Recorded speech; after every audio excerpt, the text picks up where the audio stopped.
Many months ago, we saw spy shots for the brand new 2023 Lamborghini Aventador replacement, but today is the day you've all been waiting for, the first ever images of this car uncovered, and boy is it as crazy as we'd hoped for. You're watching Auto Anorak, and let's take a first look at the new 2023 Lamborghini Aventador replacement.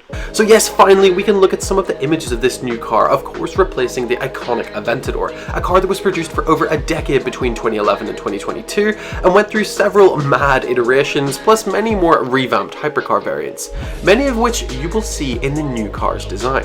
Let's firstly start off at the front end, and instantly you can see a whole bunch of design language pieces from other Lambos. The first of course being that signature new Y-shape LED running light that has been prevalent on Lambo hypercars like the SC V12 and Cyan.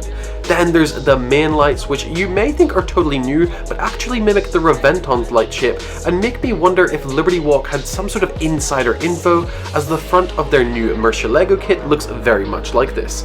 Of course, the gigantic angular vents on either side of the front bumper are signature Lambo, just like the Aventador, but the nose looks a bit bigger and more blunt, like an Asterion concept that we saw a few years ago. You'll also see two lines that move away from one another, from the bottom of the windscreen to the front of the car, which is reminiscent of the front boot lid of the Murcielagos and Countaches.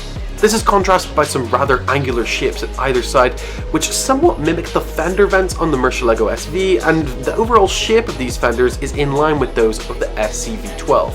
And then of course there's that roof line, and looking from the A-pillars we can already induce that this car will very much be based on the original Aventador platform, as it's virtually identical. Even the seats inside look similar, which I don't blame Lamborghini for. It's not exactly worth making an entirely new platform when the combustion engine as we know it is coming into question in the next few years. The roof itself also has two little bumps in it, just like the new Countach as well. Expanding from that, we can then see those Cyan/Centenario style vents on the side that we could see very clearly on the prototype vehicles, and all of these features together make this Aventador replacement a familiar but still wildly radical design from Lamborghini. And moving to the back of the car, we see some very familiar features. You've got the Centenario style rear lights, and more Centenario inspiration on the side vents behind the front wheels. And then there's a rather unique aspect of this car, those top-mounted twin exhausts that are wrapped around at the top by a movable wing. This is going to be the main way to tell this new Lambo apart from the rest, and just looks amazing, just like rocket thrusters on the back of this thing. I should also mention at this stage that these wheels are like a deeper concave version of those we've already seen in the Urus and Huracan Evo. They're signature Lambo and don't look out of place at all on this car. The diffuser also gives me Huracan Evo vibes, with the body color and black contrast, and as you can see, it's pretty gigantic as always on V12 Lambos. Another huge difference in this car against previous V12 Lambos is the rear deck lid over the engine bay.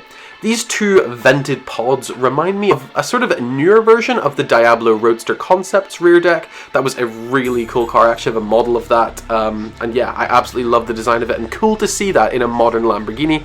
It's kind of like a blend of that and the Egoista concept from a few years back. It also shows some brand consistency with the new Huracan Technica's rear deck, and whilst this still looks better than the new Huracans, I do miss the classic Aventador style rear glass.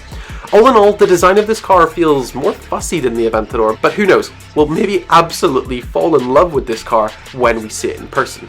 If you didn't know, it's likely to have a 1000 horsepower L539 V12 hybrid power plant, gosh that's a mouthful, and we can expect to see its actual release in the next few months. It's also rumoured to be called the Lamborghini Reveulto. Don't forget to subscribe guys if you haven't already, and I'll see you in the next one. Cannot wait to finally see this car in person.